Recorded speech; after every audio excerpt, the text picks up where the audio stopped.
22-1. Wow. Well, draw at 22-1. Listen. Don't rule out a draw. Don't rule out. Don't rule out a draw. I wouldn't. A lot of people had the first fight as a draw. Yeah. A lot of people had the first fight as a draw. Very, very tight. And some people even had Dereck Chisora winning that fight, the first one. I did. You had him winning. Look, I was writing about it live on the night. I was scoring it as I went. But I did, when I went back over my score, I had Dereck Chisora winning by a round. And I remember, stupidly as I was on the night, chatting to Dillian afterwards and saying, oh yeah, I had to Dereck by a round. He didn't like it. He just stormed off. He stormed off. I bet you didn't get an exclusive that night, did you? No, I didn't get an exclusive. But it was a very close fight. I think that's great odds on a draw, by the way. It is. I would not be surprised if this fight is a draw. 22-1. A cheeky Dave 10 or 20 on that Dave gets 20. you a few Christmas presents out of that money. Without a shadow of a doubt, absolutely. As you guys know, it's a Christmas cracker. 22nd of December, Saturday. It's all going off at the O2. We've got a packed, stacked card as well, don't we? We've got Christopher Rosales versus Charlie Edwards. Yeah, Rosales is a brilliant flyweight fighter, very tough, starts very fast, and he's very, very aggressive. Absolutely. He's lost twice to British fighters. Khalid Yafai, who's obviously a world champion as well, yes, now at flyweight, and also, if I remember right, Andrew Selby, the younger brother of Lee Selby. Charlie Edwards fought for a world title 3 years ago. He wasn't ready. He's 5 wins on the bounce since then. He's got a terrific physique since then. And he looks like a 14-year-old. You wait, no, he does. I don't know if Charlie's been out yet. Charlie looks like when Charlie gets 50, he'll look 25. He's so young looking. And I think the key is the man behind us had a lot to say this week about what he's going to do to David Price. Very confident. He's going to break him mentally. The man, I want to call him big rather than little, because there's nothing little about that guy. The big there little. We go. There, we'll get him in a minute, I'm sure. Oh, without a shadow of a doubt. As you were saying, yeah. Charlie Edwards, the great thing for him in the last 3 years, matured physically, matured as a boxer, 5 wins on the bounce. This is a massive night for him, Dave. Without a shadow, and obviously the WBC World Flyweight Championship is on the line for that. Chief support of this fight. Yeah, chief support. It's a very important fight because it will be flyweights, as we know, are very fast, very aggressive. They fight at a great tempo, and it probably will go the distance, I imagine. For Edwards, he's got to weather the early storm of Rosales. Yeah. You know, he lost against Casimero. It was a bad defeat at the time. We were wondering at the time, was Edwards being put in too early by Eddie Hearn for a world title fight? And so it proved. But you know what? He was ready, he wanted to do it. He will have learned from those last 5 fights in the last 2.5 years. As I say, it's his physique that's changed enormously as well. Absolutely. He's really put on a lot of muscle, he's very lean, and it'll be a great fight on Saturday night. Absolutely. Now, obviously underneath that, we've got the one and only Mr. Josh Buatsi on the card. Well, yeah, he's fighting, Reynold Quinlan. Look, I think this is a bit of a mismatch. I've got to be honest about this. Reynold Quinlan was beaten at super middleweight by Chris Eubank Jr. A year and a half ago, and he beat him easily. He beat him up over 12 rounds. I think I just did a little Christmas belch then, actually. He beat him up over 12 rounds, and I think this is an easy fight for Buatsi because Quinlan is going up to, he has campaigned at light heavyweight, but who knows, was he weight drained at 168 pounds when he fought Chris Eubank Jr., the IBO title it was at the time. I think this is an easy fight for Joshua. This is a keeping warm at Christmas fight. Keep him warm, keep the lights on at Christmas. Yeah, exactly. Yeah, exactly. Absolutely. Well, you know, obviously Josh Buatsi's tipped as being an absolute great future champion at some stage. Oh no, there's no question about that. You know, his rise, along with Anthony Yard right now in Frank Warren's stable, is something brilliant for British boxing at light heavyweight. We've got to say as well, he's been with us many times, Dave, during the show, Frank Buglioni have a great retirement, because Frank retired after his last performance. I'm glad he's decided on retiring. He's got a career there in his dad's company as a surveyor. Yep. Yeah, he's a civil engineer, and you know, he's one of those guys that, you know, would take two to give to, and I'm glad that Frank's decided on that retirement. It was probably timely. Absolutely. Now, for those of you that are just joining us, we are here live in Canary Wharf at East Winter Garden for Dillian Whyte versus Dereck Chisora 2. Now, I watched back the first fight the other day over at Sky Cinema. Listen, it was absolutely epic, brutal, an absolutely brutal fight that stole the night over there at the MAN. Well, the weird thing, of course, it was a night when Anthony Joshua was defending his world titles, but it was Whyte and Chisora that produced a 12-round war that many people believe was probably the most entertaining 12-round scrap we've ever seen between heavyweights on British shores. And that came from the likes of Colin Hart, people that have been covering heavyweight boxing in this country for over 50 years. So it really was a worthy fight of the night, and that's why it's pay-per-view. Look, I think, you know, there's also promotional rivalry going on this week. Yep. You know, there's a big fight up in Manchester as well. And, you know, Eddie Hearn is flexing his muscles against his rival, Frank Warren. And that's what we've got going on. Bit of a psychological boxing match going on. We've got body shots, head shots. It's very psychological. I think we've even got some groin shots going on. Some below the belt action. A lot of below the belt action. It's a brutal business, and it's as brutal out of the ring as it is in the ring. Absolutely. Now, pretty soon we'll have Tom Little right here with us. On the undercard, heavyweight, fighting the one and only Mr. David Price, the Giant. Yeah, I'm looking forward to speaking to Tom, Dave, because he's had a lot to say this week about David Price's mentality going into fights, how he cracks mentally during contests. You know, I think Little's setting himself up for a big battle. Here he is, the big little man. Oi, oi. Oi, oi. How's it going? How's it in there? Hedgehog's in the camp. Hedgehog's in the camp. Will you? Oh, mate, you looking forward to Saturday night? Buzzing, can't wait. Listen, I couldn't even hold myself back in there. I thought, you know what, I'm going to have a workout. It's 10 minutes. Might as well show these people. They've been good enough to come out. I didn't want them to watch me roll around like what I do every week. No, but yeah, I just thought have a good workout. Show everybody what they got to come. It's guns away.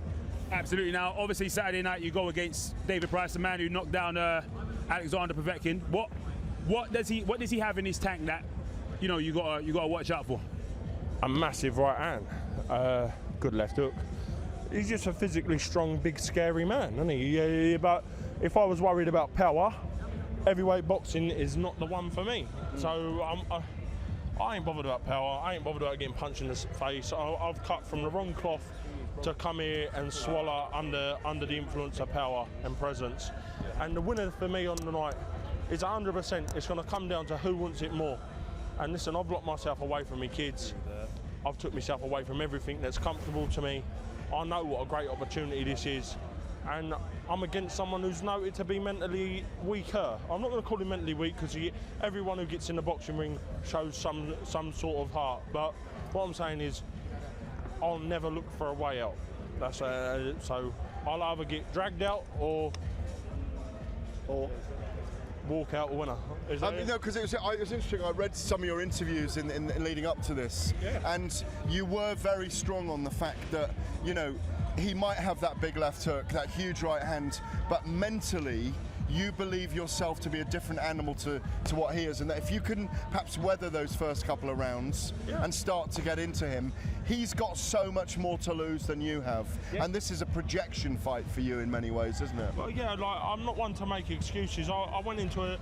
I was unfortunate with Daniel Dubois, who fights with a lot more pressure and a lot more presence and still a massive puncher.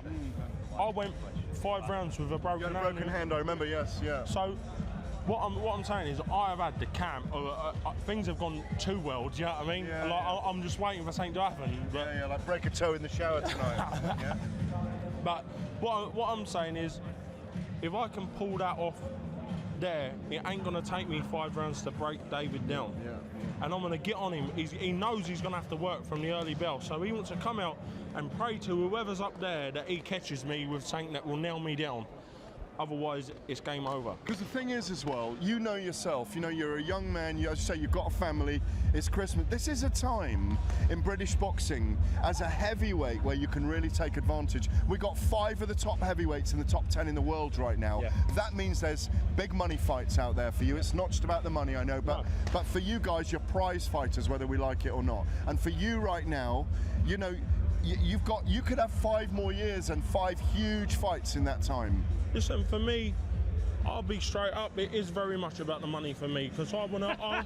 I like that. Listen, I don't like getting punched in the face. Listen, I wouldn't do this for free, and I want my children to know when I'm done, and my blessed sweetheart at home, I want her to know that when I come home, none of them's got to sweat and bleed. They can look up and say, listen, me old man, he bled for this for us, so we ain't got to do crazy stuff like this. So it is very much about the money, and that's not pressure. That's what drives me. When I look at my little children and the quality of life I want to give them, that drives me on. And listen, there won't be a man born on Saturday to stop me running through them. Tom, when you were growing up, did boxing, I mean, lots of boxers say that boxing has saved them from a different kind of life. Could you have gone the wrong way if it hadn't been for boxing? I went down the wrong way.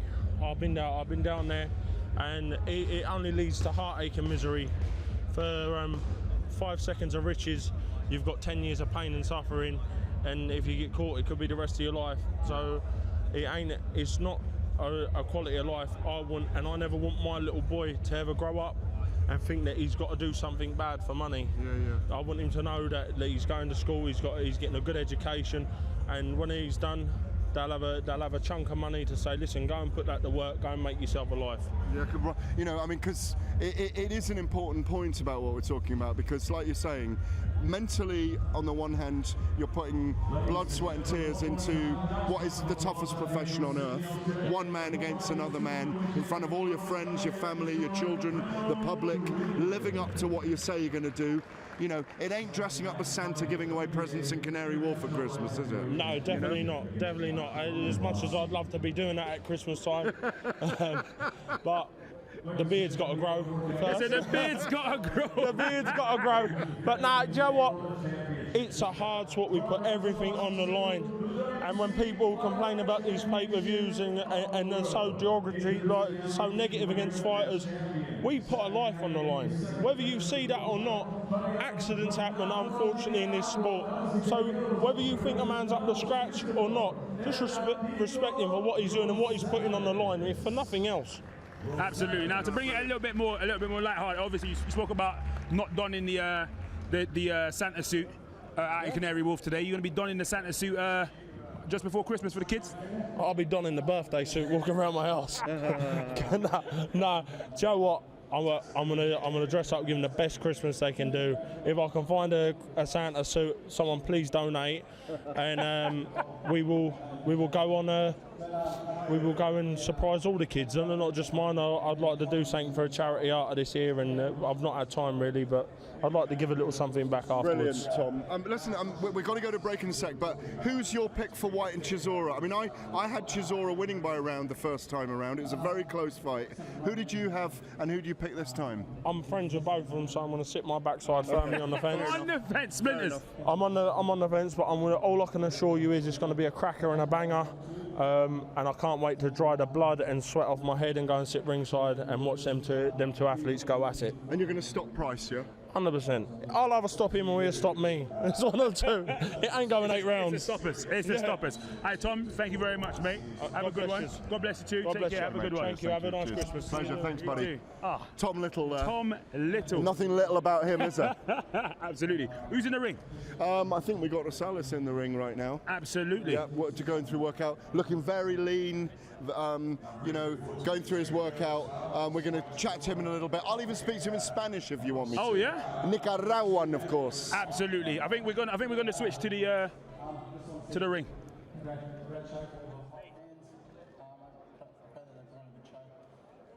good to have the Aussies over. What's your prediction for your fight Saturday? Explosions. Let me get the win. Take the ball back home to Australia. Fantastic. Brenna, wish you well. Wish you best of luck, and we'll see you in the presser tomorrow. Thanks very much. Thank you. That's Brenna Brennan fighting Joshua Whyte.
We got crept up on.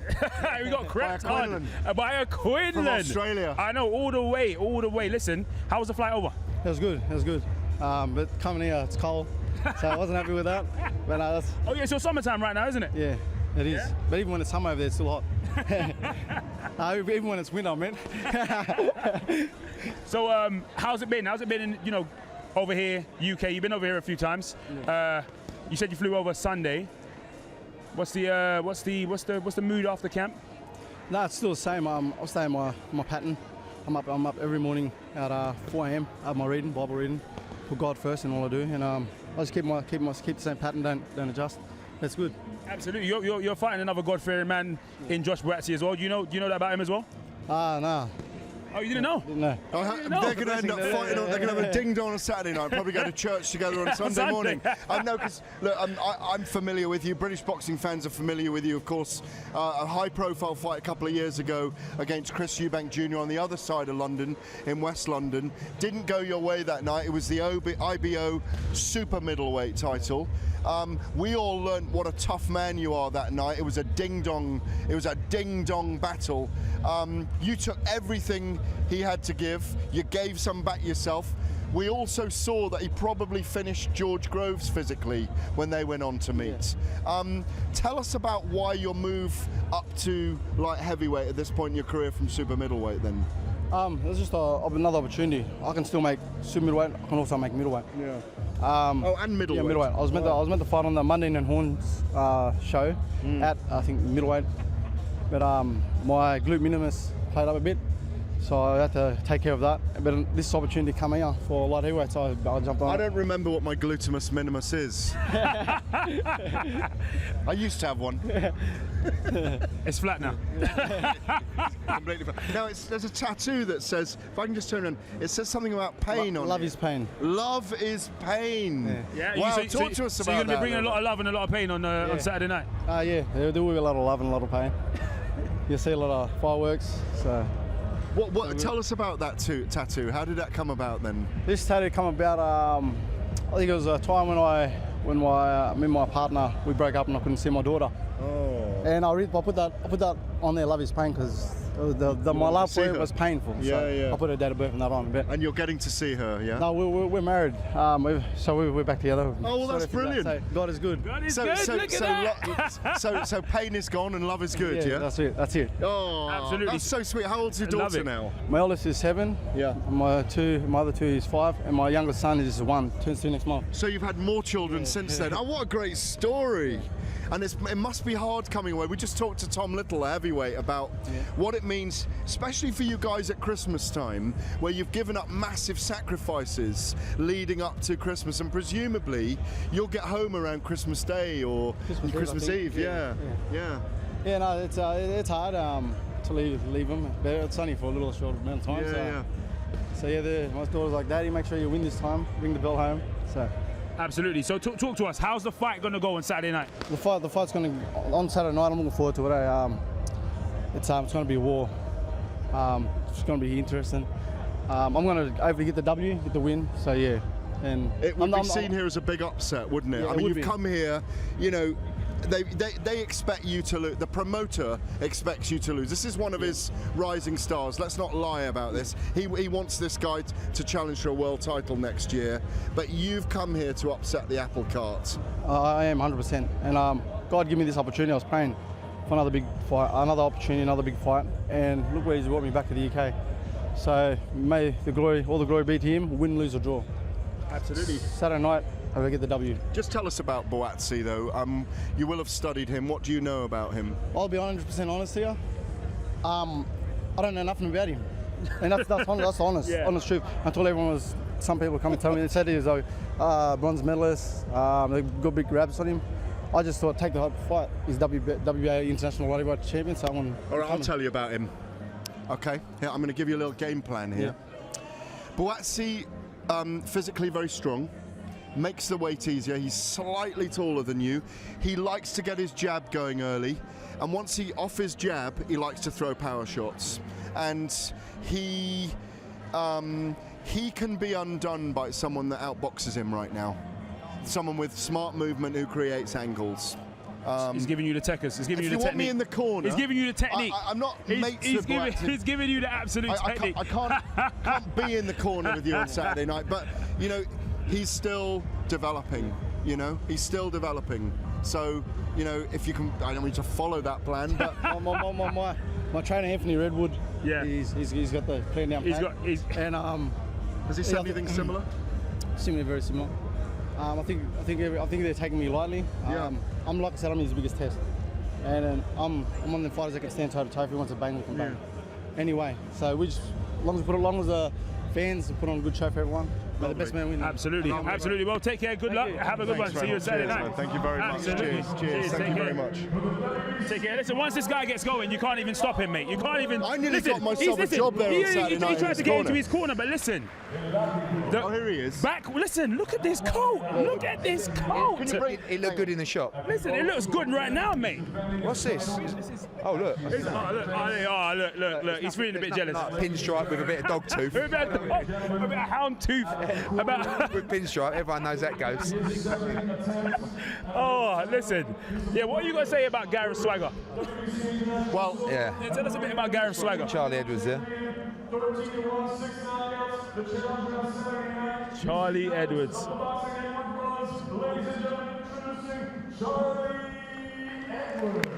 he's come on physically in the last year or two, hasn't he? Yeah, I think it's a fascinating fight. I really do. And you know, anytime there's a Brit with a chance to win a world title, I just love it because he's the underdog in this fight. Rosales looked really good knocking out Paddy Barnes in his backyard, so he has no issues coming to the backyard. You know, a couple of years ago, he boxed Casemiro at the O2 on the Brook Golovkin card, much too early. I agree. Outpowered, outmanned, and is that going to happen again on Saturday, or has he grown mentally and physically? One thing Charlie is, he's technically very, very good. But at this level, you can't rely on that when you've got a guy that's going to be walking you down all night. There's no secret to Rosales, and there was no secret to Casemiro. From the first bell, Casemiro walked him down and beat him up. Yes. Basically, you can't box off the back foot and just try and outpoint your way to victory against someone like Rosales. You are going to have to stand and fight at times, and that's going to be very difficult. I agree. I think the first 4 or 5 rounds are going to be key for Charlie. But what I've noticed about him, Mehdi, last 2 years, 5 more fights, as you say, since Casemiro. Who? Casemiro. Oh, right, okay. Yeah. I see the diction there. He's been... Where's he from? Holland? Can't stop himself, can he? In his houndstooth jacket. No, you're in the houndstooth, mate. No. But yeah, what is this then? What we Snide. Oh, snide. Okay. Yeah. More like grime, I'd say. Grime, yeah.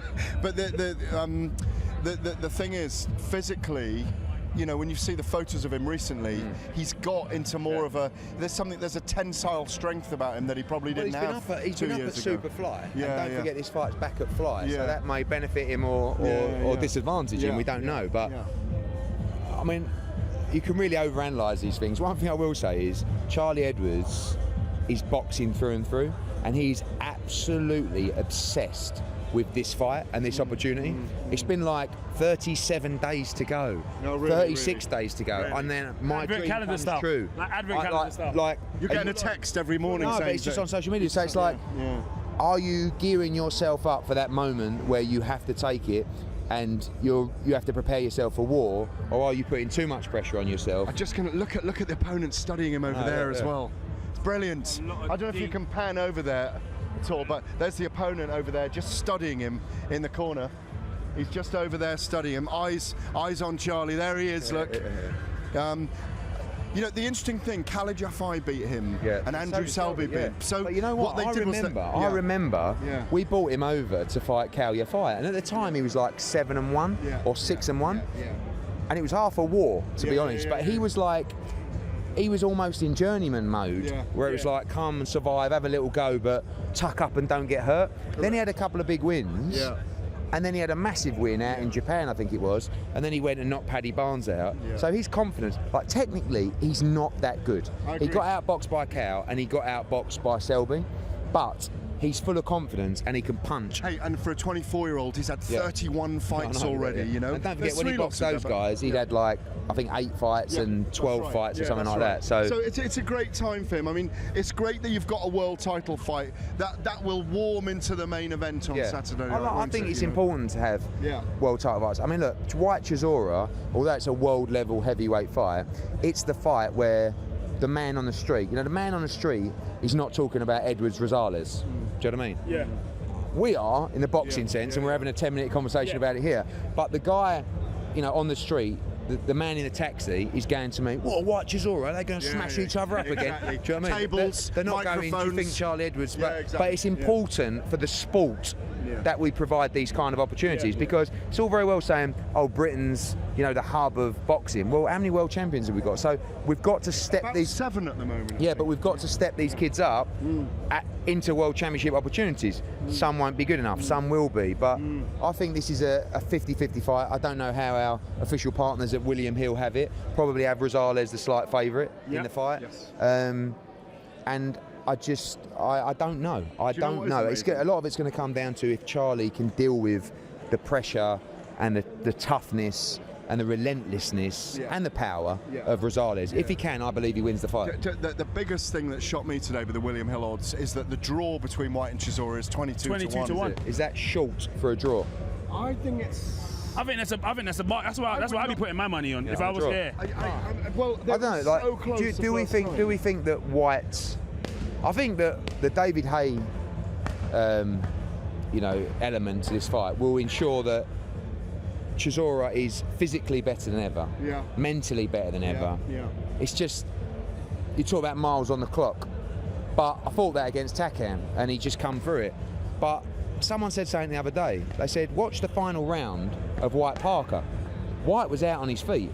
He was hurt, more tired than hurt. But that was a heavy duty fight as well. It wasn't like he's just done nothing since the first fight. He's definitely fresher. But can Whyte stop Chisora?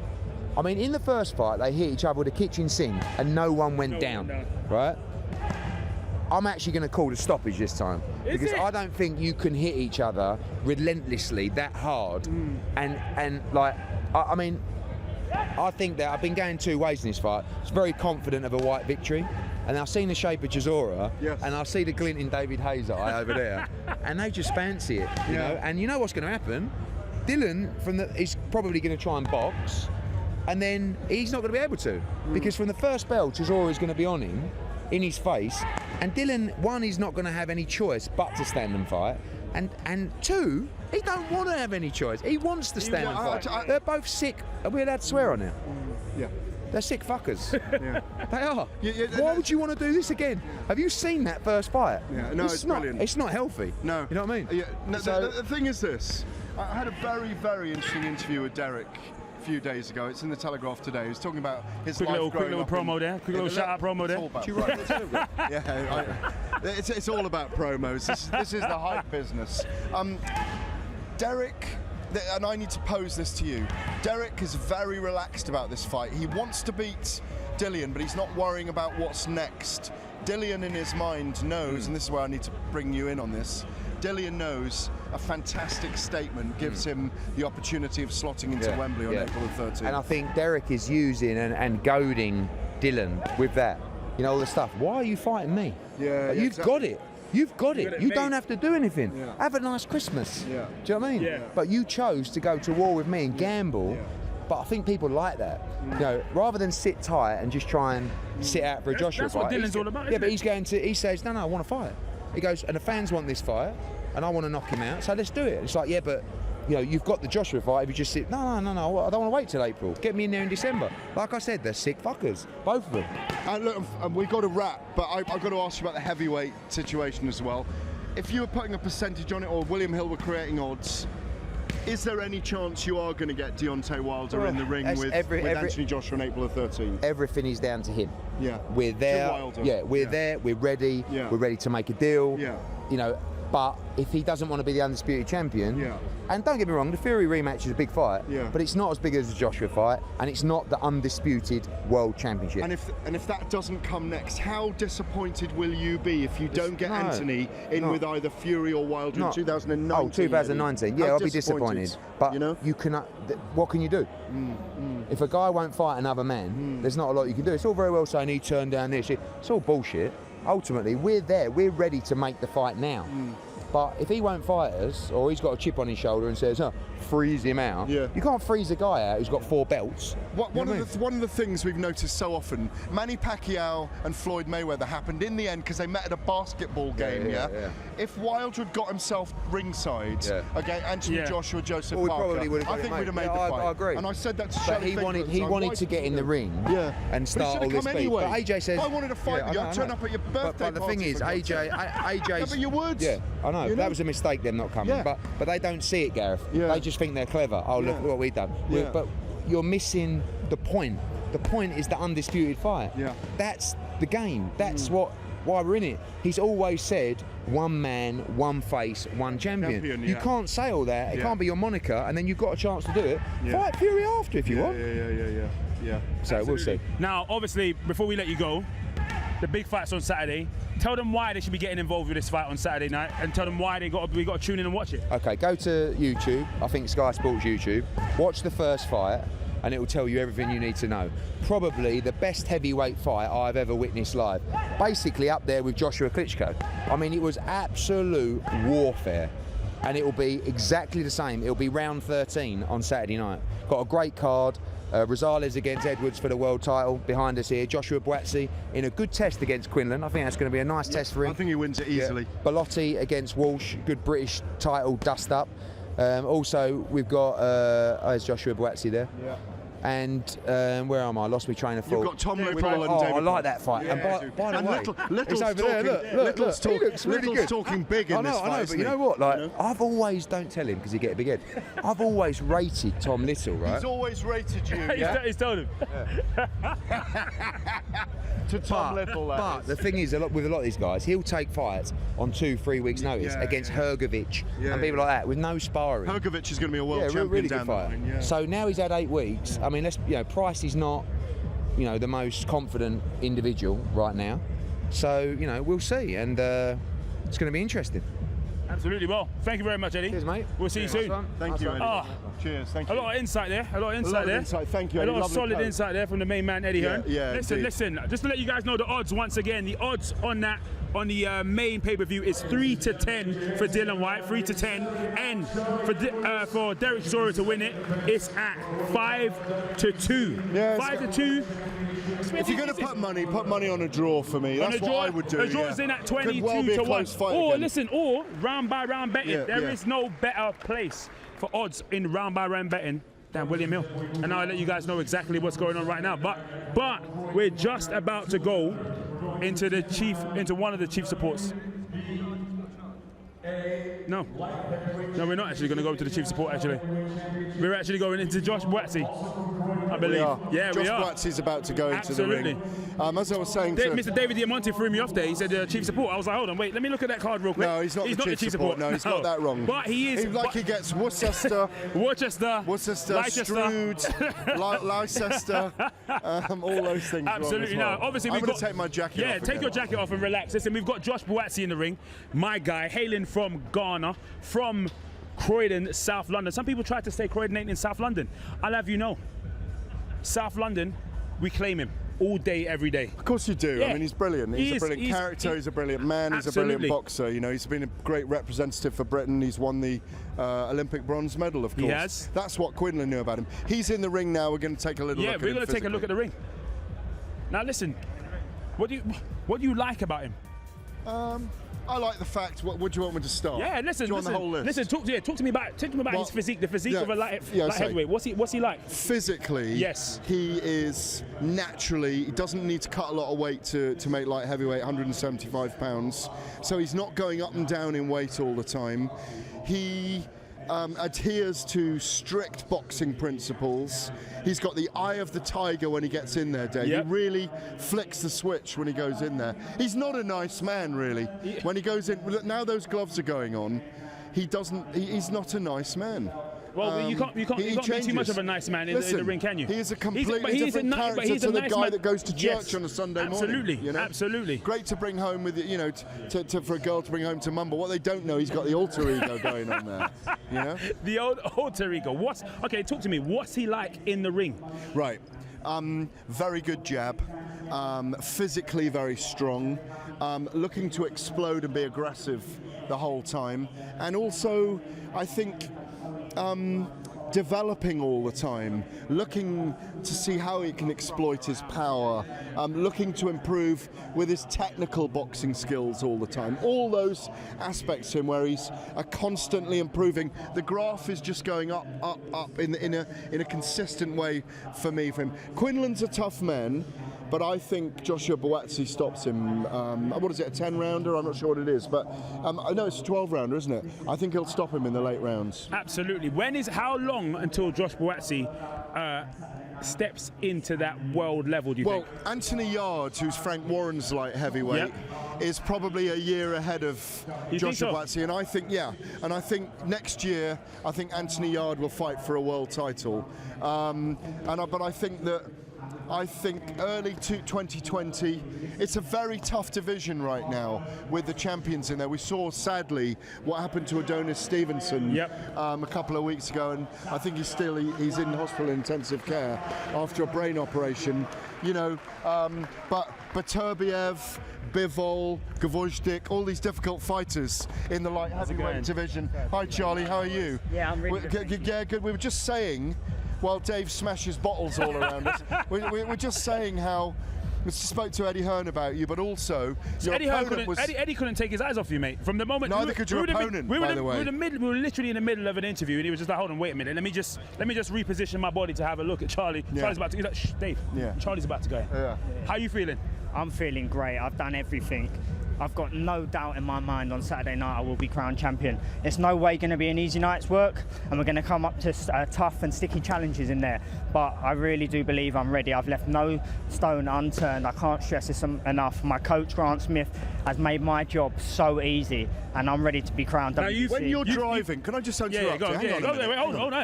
When you're driving, when you try and buy alcohol from a store, no, that's what I'm going to say. Yeah, I'm standing right close to you now, and I'm thinking, if I was being asked by Charlie for, not that you necessarily drink, a bottle of vodka, or I had to stop you because you're in a car, you must carry that's the first thing you must think about taking out with you when you leave home. ID. I go to buy a scratch card, and that's 16. So, you know what I mean? I've just got to take that as a compliment. No, definitely. When I'm 40, I'll still look 20. So when you're 50, I said you'll look 20. Absolutely. But I was saying it for a reason, in that 5 years ago when you fought Casimero, people have a problem with me pronouncing it right, but it's Casimero. People had a problem with it. It's not like you didn't have man strength, but I've looked at studied pictures of you physically in the last year. Obviously, you went up to Superfly and you've come back down, but you've changed physically. 5 wins on the trot since then, and something's changed. I was saying your tensile strength, I would call it. What have you done? I believe I'm a late developer. Back then when I fought Casimero, I looked 11. I only look 12 now. Is the year on? But that year makes a big difference. But no, I'm an ultra professional. I give this sport my all. I'm one of them ones who's a gym rat who I have to be in the gym after a week after my fight. I'm back running, back training, and I've just trying to put weight on. Not trying to put weight on, because I can put the weight on, but it's what it is it's a longevity of just keep doing the same things every day, getting the repetitions in, not missing training, not going out the gym for 2 months at a time, just living the life of the professional athlete. And that's what I've done, and it will pay dividends. But your body has changed, doesn't it? Yeah, 100% it's changed, but all them repetitions, even if it's one more a day, that adds up. And it's not about the fighter of a camp life, it's about the fighter. I started boxing when I was 11, so this has took me 14 years to get to where I am now. And it's not all the glitz and glamour of camera, this and that. I've been around the world, done my trade, learned a lot. I've seen a lot of styles, and now this time I'm ready. And yeah, I've finally grown into man strength. Absolutely. Now, Eddie Hearn said a little bit earlier on that you've been messaging 36 days to go, 35, like an advent calendar. Are you how excited are you in anticipation for Saturday night? To be honest, I'm cool, calm, and collective. I know what's ahead of me, and I won't let the excitement get the better of me. I've been there, I've walked the walk before in the Casemiro. I let the excitement take over. Yeah. I'm a big believer of the law of attraction, and this is my night, and I've proper focused my head. I've changed my mentality. I'm in the best place spiritually, emotionally, physically, and mentally, and that's a dangerous fighter. What about the main event, Whyte Chisora?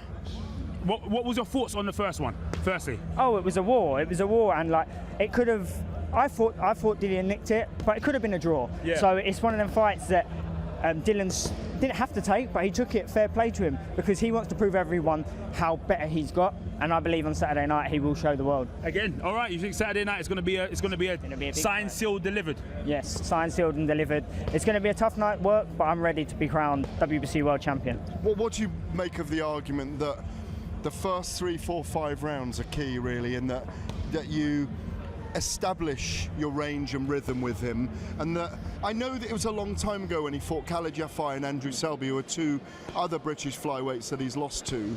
I say other because he's going to lose to you as well. Look at that. Yeah. Because he can become ragged as the fight goes on as well. Am I right in thinking that? Yes, 100%. Every round's important. We go one round at a time. That's all we do. Focus on one round. Once that's over, focus on the next round. I've got full belief in my coach, Grant Smith. He knows what I've been doing in the gym. We've been working on this game plan, and it will unfold on Saturday night. And all I've got to do, I've got the easy job. I just listen to him and go on remote control. Yeah. Listen, Charlie. Thank you very much. Honestly, good luck on Saturday night. Thanks a lot. You know what I mean? And hopefully we'll be talking to you as the champion. You will. Oh, absolutely. Cheers, thanks very much. Absolutely. Listen, Yeah. I like that stone cold hearted belief, that determination. Yeah, but you know, I want to know how old he looked when he started boxing when he was 11.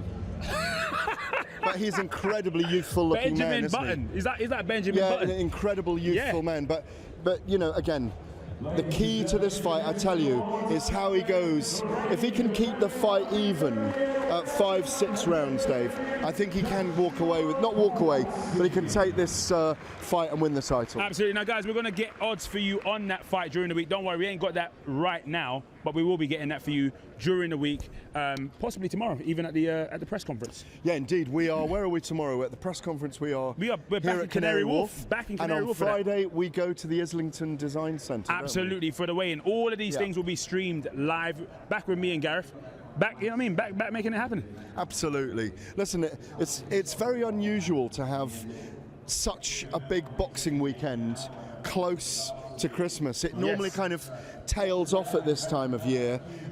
It's just an indication of how big boxing's become. Eddie Hearn revealing just a couple of weeks ago that he could have more than 50 shows next year with DAZN Italy, DAZN USA, the fights with Sky Sports, Sky Box Office, over 50 events in a year. It's quite extraordinary. Listen, that's more than a Premier League fixture. That's more than a Premier League season. That's almost practically a fight every single weekend. Yeah, it's unbelievable. You know what I mean? And that's only Eddie Hearn boxing. That doesn't include Top Rank, doesn't include anyone else that's in this boxing game. The boxing is absolutely phenomenal right now. It's at such a great place, isn't it? It is. What's responsible for that? Who is responsible, especially in this country? Well, I mean, I think Eddie Hearn has played a big part in that. He grew the sport with Anthony Joshua becoming such a big figure and bringing many casual fans to the sport.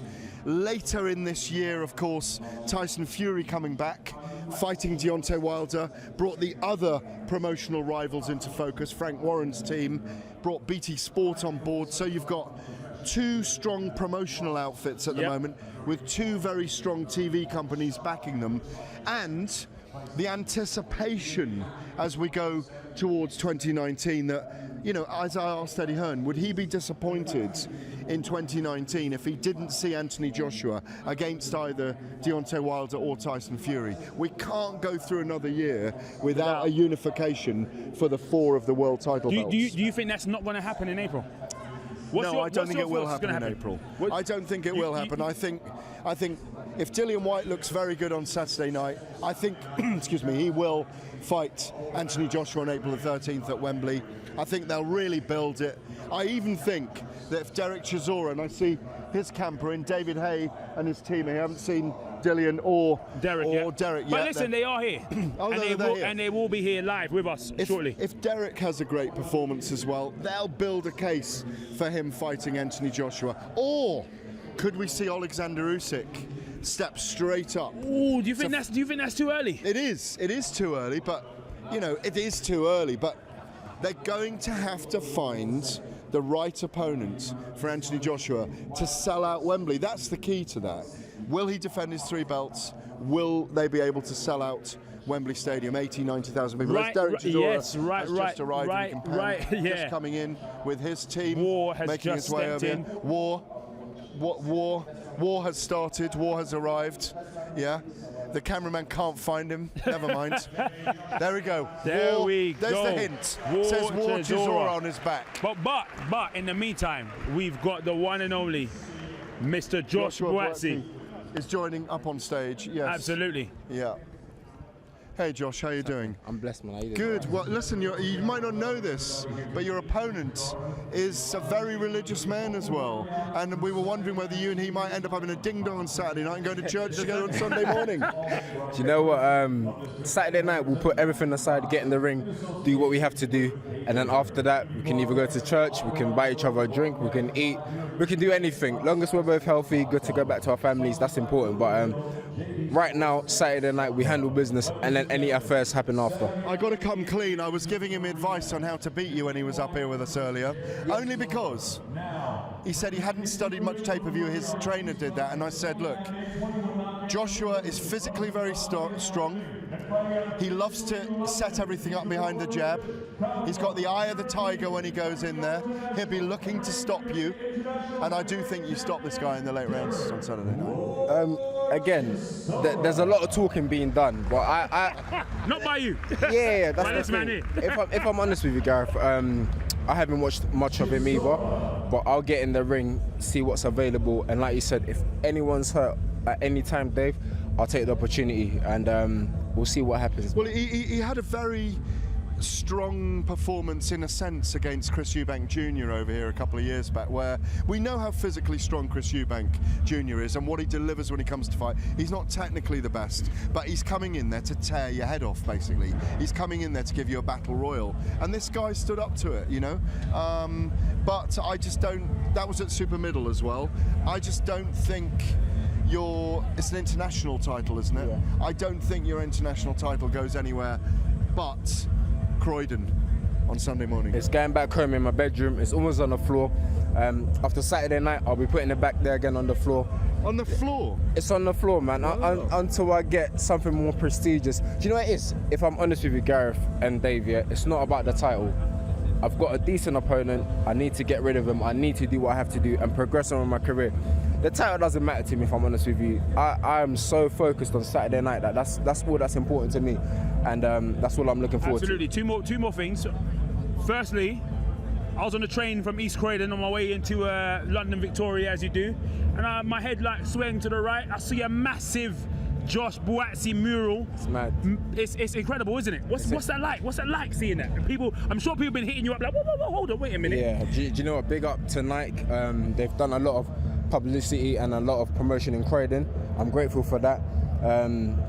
It's all important, but you know what? It boils down to Saturday night, Dave. Sorry to keep going back to it, but as a fighter and as a performer, that's what I'm thinking about. But it's crazy because I tell you what, I didn't know what a mural was 2 months ago. I was like, what is that? I thought it was just a big drawing. Yeah. That's what I call it, but apparently it's called a mural, and long and behold, there's one of me. So I'm grateful. Tell us how it came about. This is Nike. We have to thank Nike. We have to give credit to Nike. I've teamed up with them. We're doing some good work, giving people in Croydon some good opportunities. Yeah, I've seen that. And I say to them, if I were in boxing right now, there's opportunities that are available, I would have taken it. So big up to Nike, and the people that are tuning in, grab those opportunities because they won't be there every day. Absolutely. Now, before we head to the ring, obviously we've got Dereck Chisora in the ring. Big fight on Saturday night. A lot of people were contentious with the first one. How do you think this one's going to go? Again, it's who can execute on the night. Chisora's style is very effective against Whyte's style, but there's no question that Whyte is on a constant improve. Like, it's crazy the amount that he's improved by, and it's who can deliver it on the night, whose game plan is going to work on the night. There might not even be a game plan, and for me, I'm gonna come out. I'm gonna tell you now. I'm gonna come out and I'm gonna box. That might not happen. I might think, forget the boxing. We need to get down to business. So it's all about what happens in that night when the bell goes. So there's not much to say. David was asking me just now whether I think you'll be in a world, what 2019 holds for you, and I said I don't.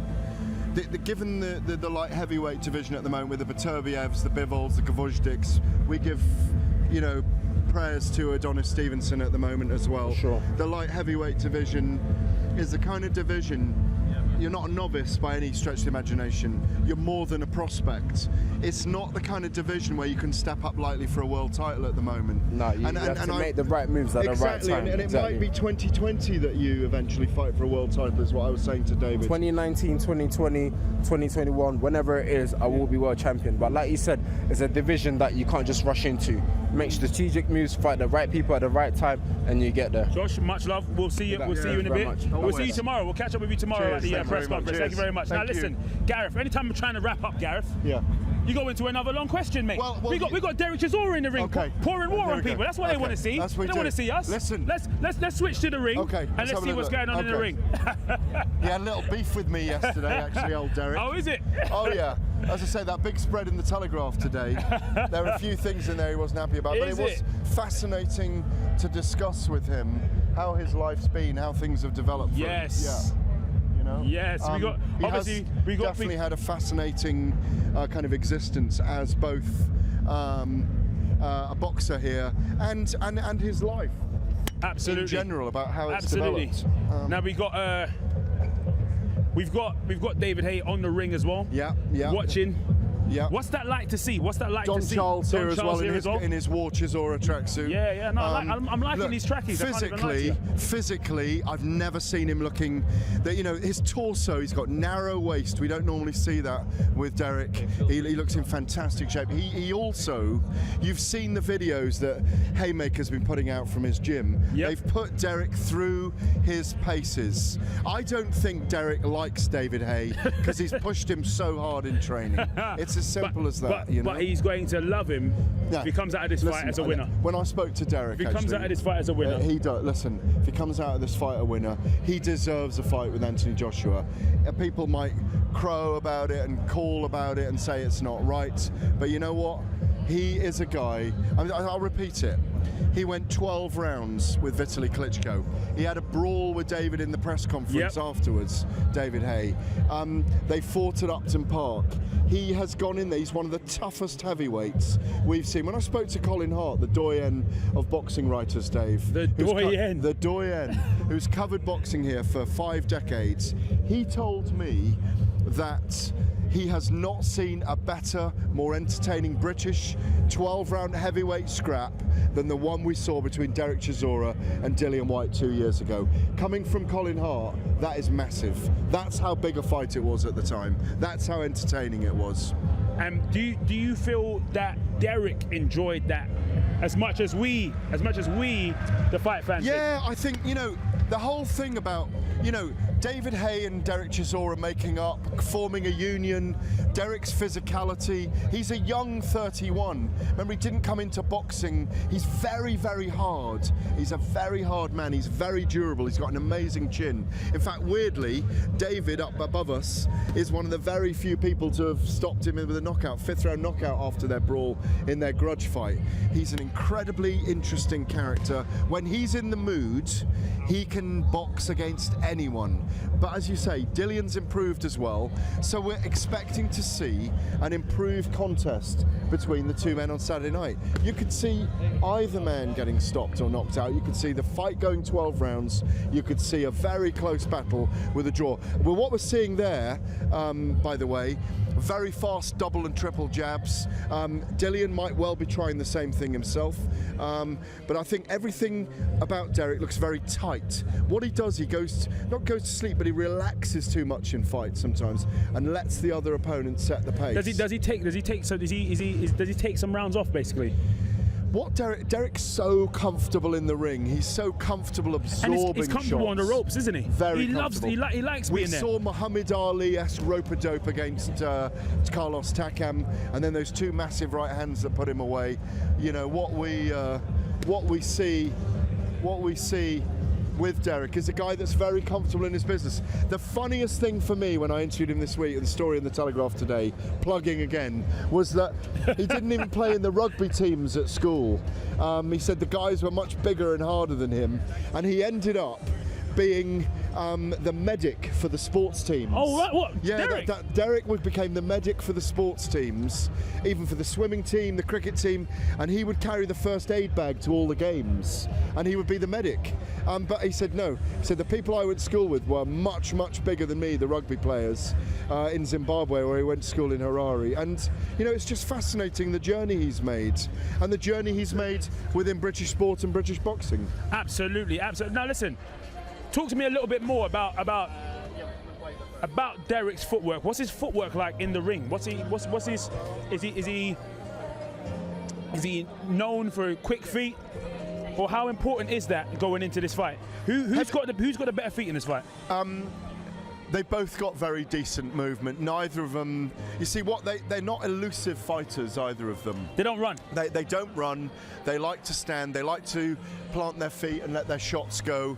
And I think what you find with both Dereck and Dillian, it's if you look back on that fight they had 2 years ago, it's the movement from the waist, the sneaky little movements, the feints in close, when they tie up, how they throw overhand rights, little jabs, uppercuts in close is what was key in that contest, because they're both coming out of the clinch and trying to throw a kind of killer punch, a haymaker if you like, or an uppercut.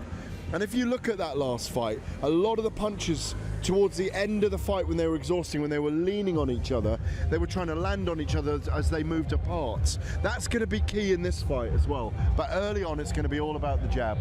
All right, you can't see it going scrap. You can't see it going scrappers early. I don't see an early finish to this fight. So you see it going as a boxing match early on.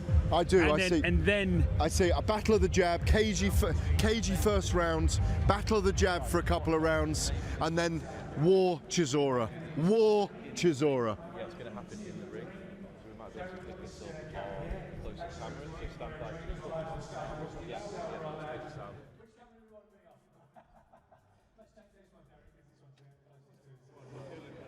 You want Dillian to see you? Okay, no problem. We'll use this camera then. How are you feeling? A couple of days to go now. How I feel right now is war. You know,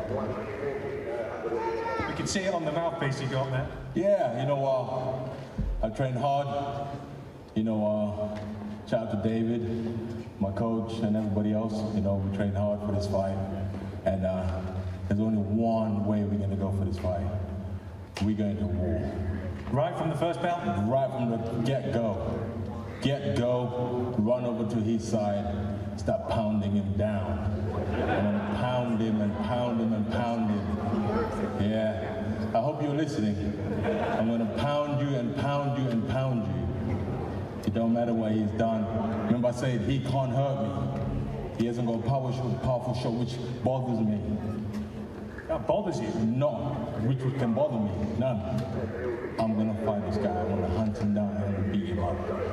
The first fight was very, very close, if only on the judges' scorecards. What is different about you from how things were 2 years ago? You know, born again, new manager, and new training regime. You know, just loving life basically, and it's worked out for me great. The fight against Carlos Takam was an absolute beauty, and where you pulled that massive punch from to put him down was something very, very special. How confident are you you'll be able to do something similar with Dillian Whyte? Hey, listen, man, you know what? Yeah, as I said before in my previous interviews, you know, We have to knock him out because we don't want to leave it to Eddie's judges to give him the decision. We have to knock him out. We have seen some controversial decisions on scorecards recently, but you don't think that the judges are going to be used in this fight at all? Oh no, we're not going to use judges, man. You know, he has to get knocked out. You know, we have to knock him out. We are coming there with a knockout mentality. No points, nothing. We're not going to come to box. We come to fight. And at this stage in your career, you have to win this fight if you're going to be progressing in 2019. Oh yeah, you know, they told me this. Well, my last 8 fights I lost, but I'm still here and I'm still going. You know, I'm not really bothered, but you know what? For me, I have to knock this guy out for my fans, for the Chisora fans. One last thing, just look into the camera there. Tell the fans at home exactly what they can expect to see from you on Saturday night. You expect war, and this is hallelujah, and this is amen, and you're going to go to work. Thank you, and Merry Christmas. Very rich and the very best of luck. Thank you very much indeed. Dereck Chisora, the fans here in London absolutely loving it and looking forward to seeing the war on Saturday night.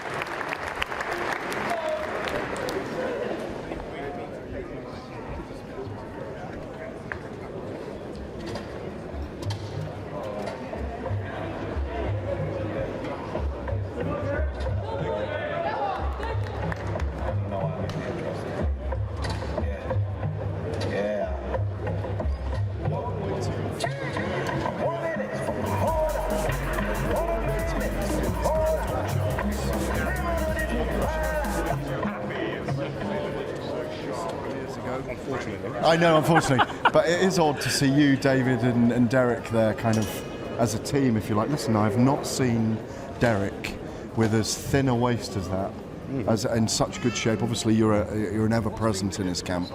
The addition, obviously, of David as whatever he is, manager, promoter, kind of cheerleader as well.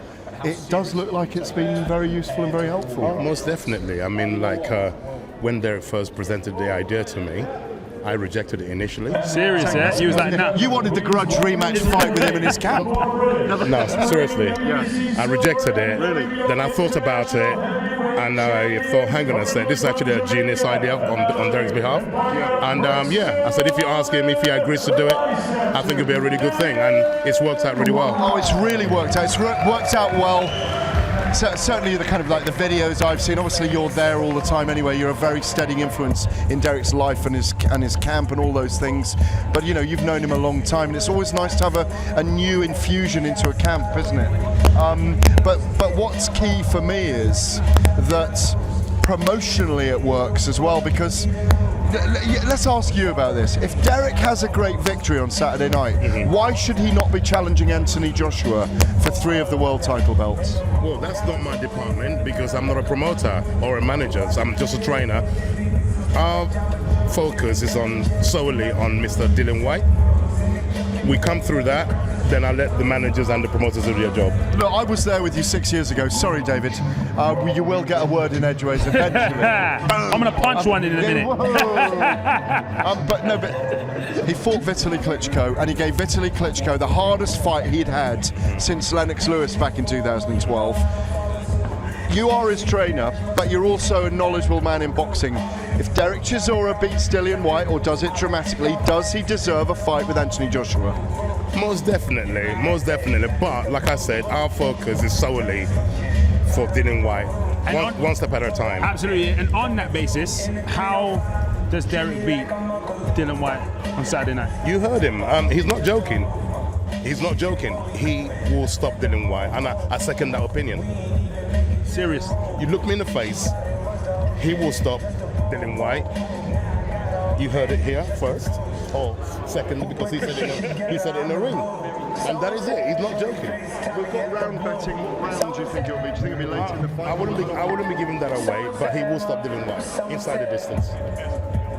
Wow, absolutely. Well, listen, Don, you've heard it from the Don himself.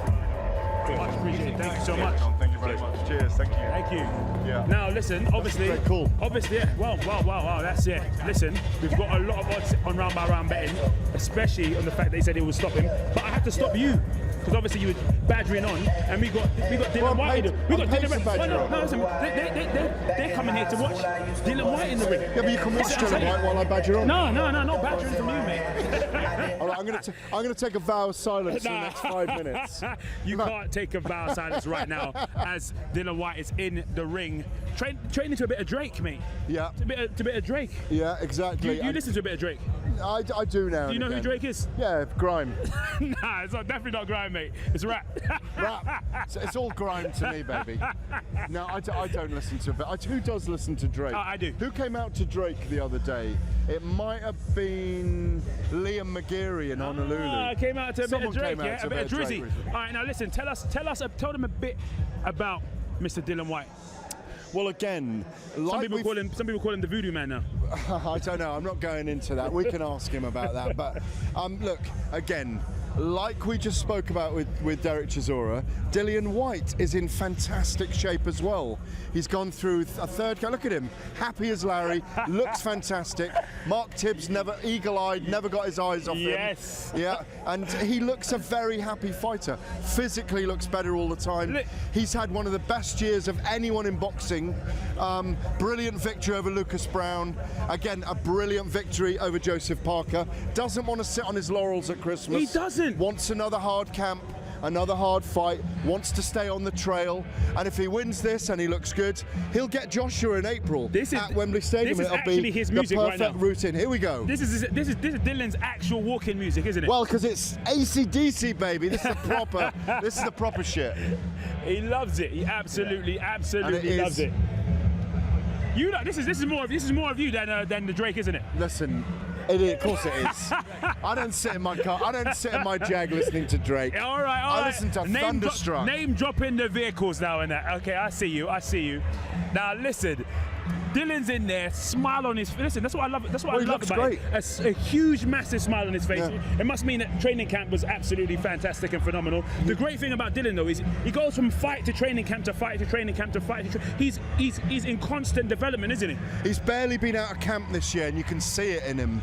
I mean, you know, there's nothing excess about Dillian. His legs look fantastic. Obviously, a lot of power comes through those legs, through the hips, through the rotation. His arms, you know, he just looks great. I mean, he really does. I mean, he just looks ready for this. They both know there's a lot at stake here, and he also knows that he can. I don't know. I mean, I think it might have been a little bit of a smokescreen there with Don Charles saying that Chisora thinks he's going to knock out Whyte. The only person we've really seen Whyte have problems against, I think, was Anthony Joshua when he had him hurt. Oh, what? Not even Joseph Parker in the final round there? Oh yeah, in the final round, but that was down. There was a lot of exhaustion down to that as well. And you know, these are big 225-pound, 230-pound men who have been going at each other for 33 minutes at that point. So, I think it was exhaustion in that final round as well. It wasn't just the power of Parker. It was about the exhaustion levels. Absolutely. Now, obviously, I think you guys can see William Hill nicely planted on the apron. On top of that, have you seen the kicks that Dillian Whyte's wearing right now? Listen. Yeah, they are very good. Listen, beautiful grey Nike Vapor Maxes. Do you know what I mean? Other trainers are available, but listen, it's all about the swagger. There's a swagger when it comes to the body snatcher, isn't there? There's a swagger in the ring. Listen, don't worry about one. Listen, I'm ready to get in that ring myself, mate. Really? I'm ready to. Listen, I'm about to. You know what I mean? Yesterday I was with Dillian Whyte, just touching up my biceps. He was like, "Hey, Dave, you." Yeah, I heard you were throwing a few darts at Ali Pally. Yeah, I was throwing some darts down at Ali Pally. You know what I mean? This is all happening. It's all happening at William Hill. I'm telling you, mate. It's all happening. But listen, in the ring right now, the body snatcher, just a few days away from taking on Dereck Chisora for the second time, this time in London. You know what? You might as well call the O2 the home of Dillian Whyte. You might as well call it the home of Dillian Whyte. No, it's a very good call. And as I say, it's the hall which will host the brawl to settle it all. Okay. You're rhyming now. You're rhyming. Listen, first it was alliteration, now it's the rhyming on the canvas. But who's going to be rhyming on Saturday night? That's the question. It won't be a lecture in oratory skills on Saturday night. No. It'll be a lecture in movement and eating leather. And listen, I do. Me personally, even though we're about to talk to Dereck Chisora, and I don't want you landing me in it. I do think Dillian Whyte is a marginal favourite in this fight. Well, it's not about. We've got the odds. Listen, it's more than what you think. It's what the odds are saying. Dillian Whyte is in at 3-10. Dereck Chisora is at 5-2. A draw is at 22-1, which I think you think the best value is in the fight. Well, look, a cheeky Sport Dave 10 or cheeky Sport Dave 20 on a draw. I would not rule this out. Absolutely. But you know what? Anything could happen between these two. You know, even in that last fight, if you go back over the last couple of rounds, either of those men with the right punch at the right time could have knocked the other out of the ring. They were both exhausted, both kind of in this unusual tunnel of pain that they were going through. That it was just a brilliant fight. Absolutely. And you know what's amazing is, after those 12 rounds, all the beef leading into it, they really probably do respect each other going into round 13. Yeah, without a shadow of a doubt. Now, I'm going to let you guys know the odds are shortest in this fight for Dillian Whyte around rounds 5 to 9, where he's at 20-1 to knock him out between rounds 5 to 9, a constant from there. Outside of that, round 10 is 22-1. Then it goes up around 11 at 25-1, round 12 at 33-1. Yeah, late round betting on this fight there's some good. There's some odds good value there. in there. There is. For Dereck Chisora, as you heard from the Don himself, he said that he's claiming that he will stop Dillian Whyte. The odds for that are shortest between rounds 6 and 9 for Dereck Chisora at 50-1. 50-1 between 6 and 9. Round 10 at 66-1. Round 11 at 80-1. Round 12 at 80-1. Well, when we get Dereck in a minute, to come and talk to us face to face, I want to know how he feels. He must be looking to put pressure on Dillian Whyte and wear him down in this fight. Then that would be the key for me for his victory in this. If that's what he's looking to do, he's got to apply pressure on Dillian and meet him head on. Yeah, and now obviously we're going to be live streaming all week of Fight Week. Tomorrow we're at the press conference. The last time these two met on a Fight Week press conference, it went off, didn't it? Oh, it was unbelievable. Tables were thrown. Both mobs were thinking about going at it. I remember it was very, very heated in there. And, Absolutely. There was, here comes Dereck now. So we've got, Dereck Chisora is about to come and chat with us, of course. And we're going to signing some signatures chat real with quick. him about how he believes he's going to get the job done on Saturday night. Hi, Dereck. How are you? Merci beaucoup. Oh, good. Merci beaucoup. Let me get this mic wire around. Yeah, here we are. I was just saying, we have never seen you, if I'm right in saying this, we have never seen you in such good shape.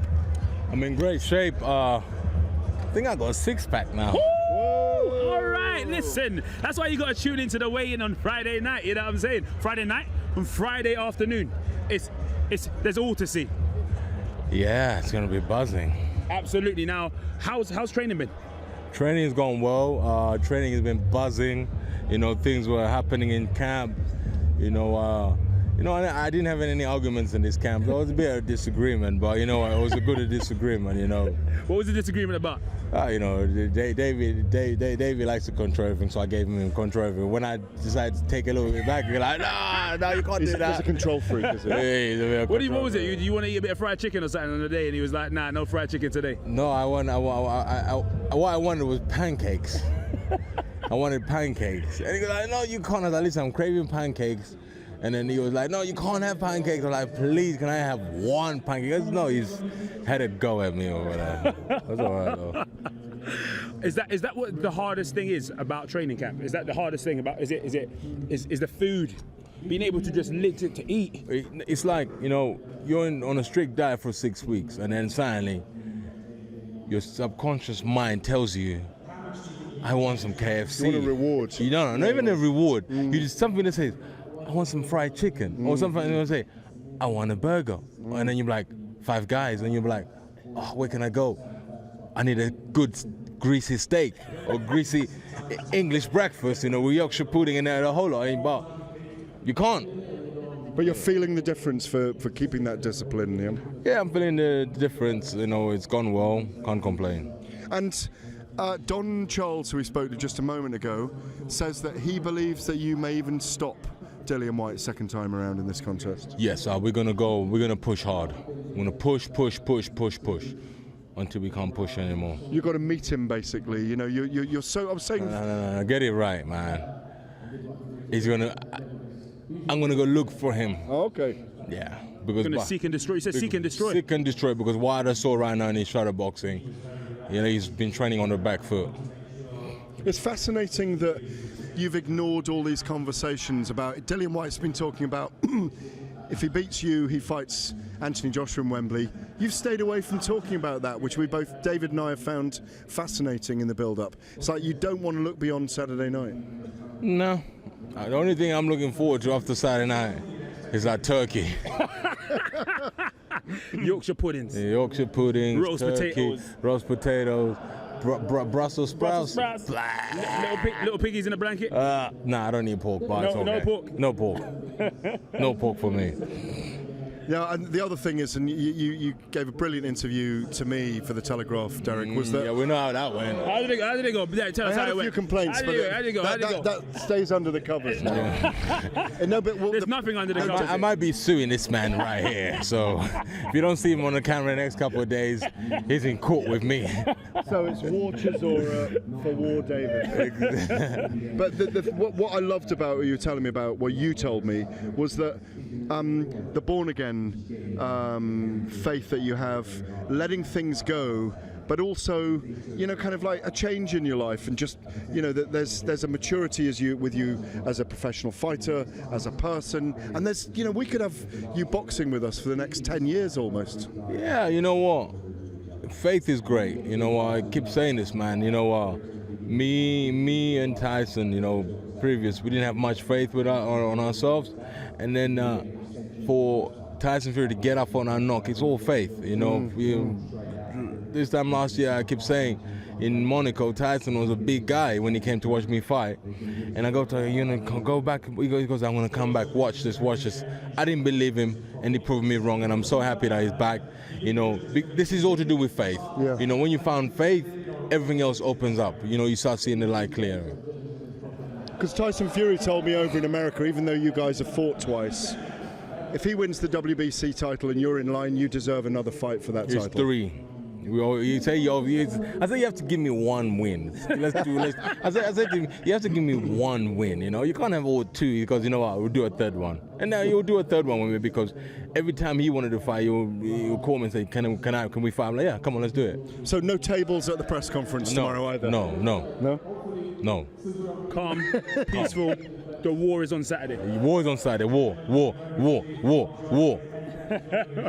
Thank you very much. Yeah, cheers, Dereck. Thank Listen, you. I love this man. You know what I mean? I always call you Uncle Chizzy. You know what I mean? Thank you, sir. Hey, listen. Good luck on Saturday night. Thank you. I'll see Thank you, soon. Dereck. Saturday night at the O2. You might be getting a lawsuit.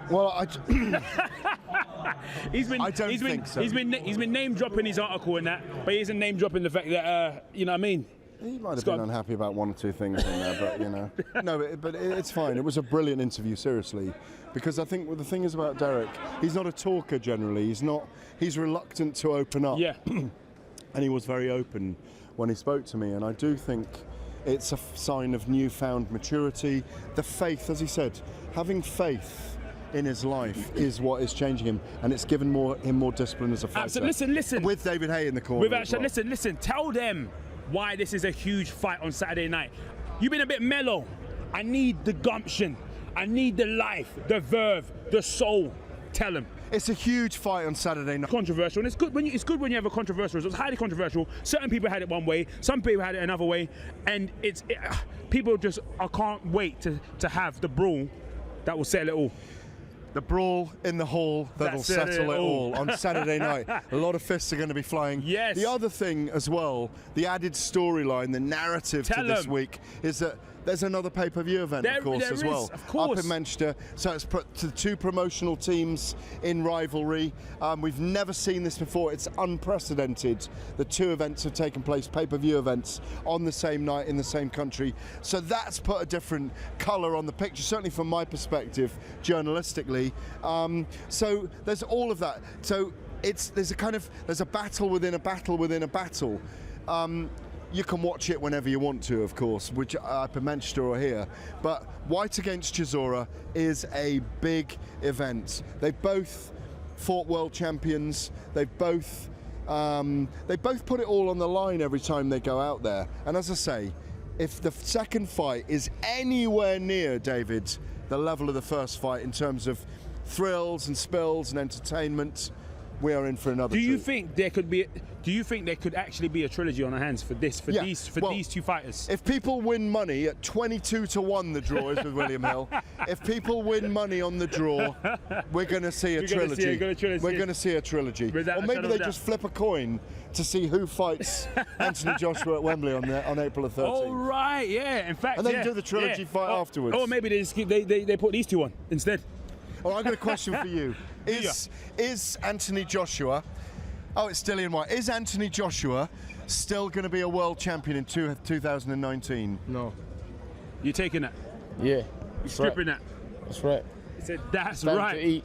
It's the one and only Dillian Whyte. We're just saying what great shape he looks in, but you as well. Another great camp in Loughborough, yeah? Yeah, man. I'm good, man. The last night I came in 18 stone 7. You know, as you can see, I'm way lighter than that. You're wearing away, man. We can barely see you. If you turn sideways, you don't exist. We can tell it in your arms and your legs, particularly. The work you've done. We've worked on a few different things. Every fight is different. You know, last fight I was ridden with injuries and sickness and stuff. This time it's different. You know, I mean, we've trained hard. I've been consistent doing exactly what they asked me to do, eating what they asked me to eat, doing what they asked me to do, going to rest. You know what I mean? You know, I've just, you know, so it's been good, man. What's the hardest thing about training camp? For those that obviously that are watching at home, they don't really know what training camp's like. For you, what's the hardest element? Me, is it the food? Is it consistent eating, bro? It's That's eating, so funny. Eating chicken breast over chicken breast over chicken breast over chicken breast with no ketchup or nothing. It's long. Do you know what? The sauceless breast. No sauce. There's two things you and Dereck have both got in common. You're both heavyweights, and you're both moaning about what you weren't able to eat in camp. He had exactly the same problem. When he wanted a bit of fried chicken or a Five Guys, David Hay was there slapping his butt saying you can't go anywhere. I didn't even like Five Guys and all that. I just would like a normal roast chicken with a bit of gravy in it. You know what I mean? Or something, you know what I mean? Yeah, you know. A bit of dry sauce on the side, you know? Yeah, something, but it just breasts. I wouldn't mind eating fire and that, but it's breast. I do like breast though, but you know. But not that kind of breast. I'm going to throw a bit of news at you. He's told us he's knocking you out on Saturday night. That's good. He said he was going to knock me out last time. He said he was going to... Listen, man, Dereck said a lot of things. It's good that... Listen, sometimes you need to speak it to believe it. So that's what he's trying to do. He's around here, they're working with sports psychiatrists and stuff now, so they're giving him these words and he's trying to speak these things into existence and into reality. So good luck to him. It's good that he have that mindset, you know.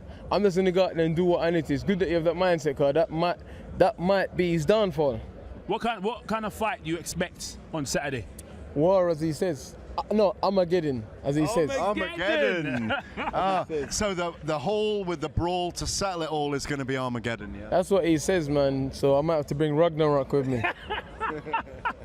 A bit of Ragnarok action. Now, obviously, the O2 I was saying earlier on is practically like your home, isn't it now? Yeah, you know, we've had some good fights there, and, you know, it's good. I was saying someone earlier, O2 is like the new York Hall, you know. It's just a bigger York Hall. It's a proper fighting venue, you know. I like these big arenas, it's good, but the atmosphere in O2 it's electric, isn't it? It is. It's absolutely incredible. Now, how is the fight going to go on Saturday night? I know you said it's going to be Armageddon, as you said, but for you, how do you see it going? Dillian Whyte consistently punching holes into Chisora bit by bit at a time, and he's going to get stretched out at some point.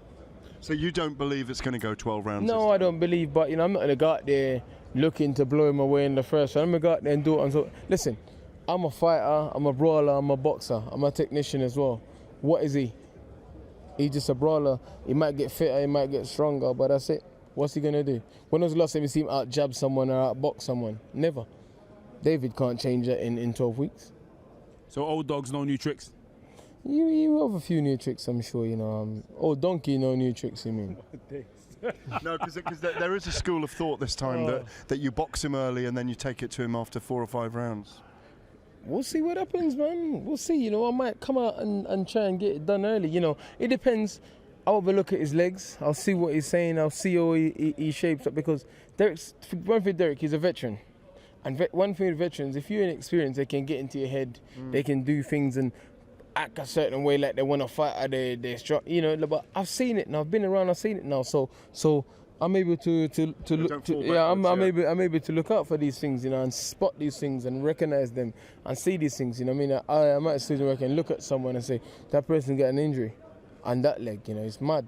But that's experience. Experience is something that you can't buy, man, and that's what I'm gaining now, experiencing that consistency. It's funny, you know, because you just noticed that eagle-eyed, because you're the first boxer today who's been up on this box with us. That's what I'm saying. Who's noticed that you're... No, I'm saying that. That's what I'm saying. You've got a great awareness about you at the moment. Saying. You see what I'm saying? But there's a reason... You see what I'm saying? Yeah, no, I agree with it. No, I really You see what I'm saying? Yeah, no, you had an awareness of where you are. It's because it has been an incredible year for you. You've really grown as a person, as a boxer, as a fighter, as a promoter even this year as well. No, a manager, you know, just... But it has been an amazing year, hasn't it? Yeah, it has, man. You know, we've worked hard, man. You know, people say they start from the bottom. If you want to see someone who started from the bottom, go and look at my career. Look at the places I was fighting. You know, my first 10 fights, I think I paid for them myself. You know, I've had 3 fights in 1 month, week after week. You know, I've been in a combat show, injuries, letdowns, pullouts. You know, written off. You know what I mean? But I don't go around crying. But yeah, started from the bottom. No, we're here. I'm not there yet. But you know, we're marching. We're marching. What I like about you is that you could have sat on your laurels and waited for a fight next year, but that march is not going to be halted, is it? You know, I'm not about that life, man. You know, I want to fight, man. Listen, you're young once. I don't want to wait around going there 35, 34, rusty as hell and get banged up because no. You know, that's happened to Stavern. Wait 2 years and got put away in a round. You know, Stavern's a good fighter. It's about match fitness. You know. It's about consistency, man. You know, consistency. You see, average fighters be good fighters because they're being consistent. Look at even Leon Spinks when he beat Muhammad Ali. No one expected that, but Ali wasn't consistent. Leon Spinks was. He had only 7 fights, but he just come out the Olympics and he was consistent. Ali took him lightly as well. He took a vow of silence before that. He said Spinks wasn't good enough for Ali to say anything in the build-up, so he took a vow of his own personal vow of silence for 7 weeks and didn't speak to the media. But it cost him, didn't it? History often repeats itself. And you have to learn. I'm not perfect. I'm learning. Like I said, I'm not about perfection. It's about progression, man. That's all I care about. Joshua, just one minute. You can talk in a minute, Dave. You were at the darts together last night. I missed out on the darts. I just got back from Honolulu last night. He was invited. And I just got back from Honolulu. So no-show Gareth. No, but I was in Hawaii, man. I was in Hawaii. To be honest, he come from Hawaii back to here, you're probably thinking, he probably still has his hula's on. I had plenty of hulas going on, believe me. Hawaii, baby, yes, I won't forget you. No, the thing is... I don't have no part to it. No, but the thing is, it's a serious question. Is Anthony Joshua too much about the business and not taking the fights he should be taking? I can't comment on a man's career, man. He's making his money, you know what I mean? You know, he's making his money. Listen, he's doing well in it. I ain't got nothing negative to say about him. You know, he's making his money. Good luck to him. There's no ducking you, yeah? He needs to just take fights, you know. People need to fight each other. Listen, every great heavyweight we fought great fighters got lost on the record and been on their ass. You know, because if you're fighting good fighters and you're fighting world-level fighters, you're gonna lose. You're gonna get knocked down. You know, but you know, if you're just fighting average, look at Deontay Wilder. The first good fight he lost. The first good fight he fought, he lost. Tyson Fury. He lost. He definitely lost that fight 100 million %. And that's what happened. When you keep protecting your record, keep fighting nobodies with no ambition, then these things happen. You don't push yourself up to the higher levels. Listen, I know you got a lot of chicken breast to go and eat. You know what I'm saying? I'm about to release you and let you hit that dry breast. We'll catch you tomorrow. No, you're not releasing me, bro. Release yourself, bro. Said release yourself. Cheers, Dillian. Take care. See you tomorrow, yeah? Serious point though, David. Presence of mind to know where we were on the stage here then, because no other boxers noticed that, and I've noticed we've been a bit close to the edge. That's a great sign of where he is physically and mentally. Absolutely, without a shadow of a doubt. Now, obviously, it's been an amazing event today. We've seen all the fighters that are going to be on the undercard. We've seen the 2 main cards right there. Dillian Whyte, Dereck Chisora, number 2, the brawl to settle it all, in the hall. No, the hall with the brawl to settle it all, Dave. Let's do it together. In the hall, we get the brawl to settle it all. Dillian Whyte, Dereck Chisora, Saturday night. Woo! But we're going to be with him again tomorrow. Oh, listen, guys, don't worry. We'll be back tomorrow. The press conference, like I said before, the last time these two met at a press conference on Fight Week, it went off. And I'm just going to go and dream about darts, hula hoops, Hawaii, and all that kind of stuff. Hey, guys, listen, all the odds and all that information is going to be in the description. It's been a fantastic time out here in Canary Wharf. We're back tomorrow for the press conference. My name's Cheeky Sport Dave. That is Mr. Gareth A. Davis, fresh from Honolulu. We're out of here.